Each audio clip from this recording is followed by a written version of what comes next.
What's up, guys? 9 by my side here, coming at you with a video today about things to consider before purchasing a gun for conceal and carry. I think there's a lot to consider before buying any gun, but especially a gun that you're going to have on you to protect yourself or your loved ones all the same.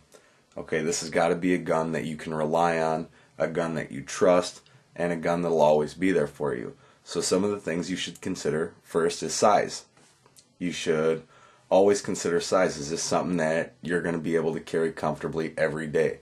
Is this something that'll always be with you? Not something that you're going to get sick of, something that becomes a nuisance that you decide to leave behind. Okay? Reliability. Will this be something you can trust your life with?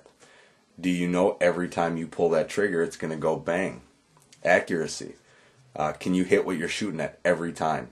Without fail, can you hit what you're shooting at? Collateral damage is a problem. A lot of people have been shot when they were not the intended target.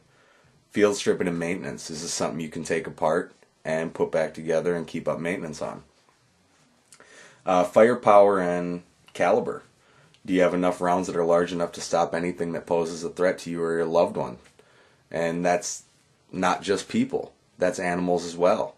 I mean, there's animal attacks every day, whether it be a vicious dog, a bear, a bull, whatever the case may be. It happens all the time. It happens. And sometimes there's no way to stop them from happening except for to neutralize it. And most animals you can't outrun. A lot of people you can outrun, and if that's something you can do, do it. A lot of times that's not the case with a Rottweiler, not the case with a bear. Whatever it is, sometimes you just can't get away from it. You have to neutralize it. And that's where caliber comes into play. You're not going to have as much luck putting down a bear with a 380 as you will with a 357 SIG. Okay? And you may not have a ton of luck with the 357 SIG either. No matter what, you have to make the shots connect and you have to make them count. You have to hit central nervous system or a major artery, whatever. But again, going into firepower, that's where something like the Glock would be more adequate.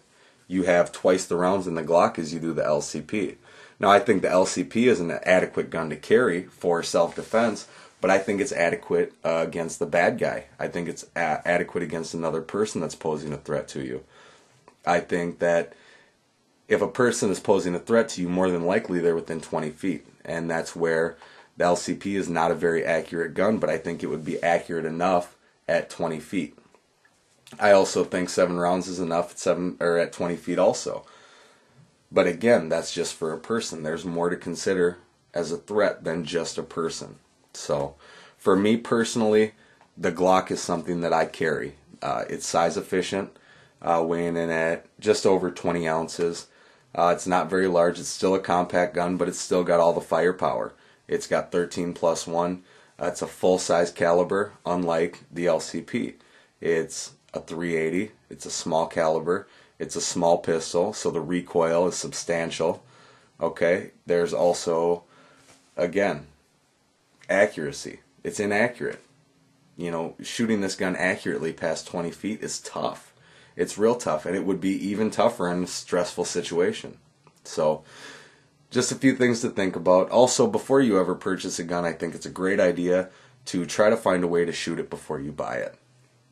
Not necessarily the sample you're going to buy, but a lot of ranges have guns that are available to rent and shoot in their own range. Maybe that's a good thing to do, to get a feeling for it. Take it down, take it apart, carry it for a little bit. Walk around with it on your belt or in your waistband, in your pocket, whatever carry method you may choose. Give it a shot first. Make sure it meets those standards the best you can before you end up walking away with it. So, thanks for tuning in, guys.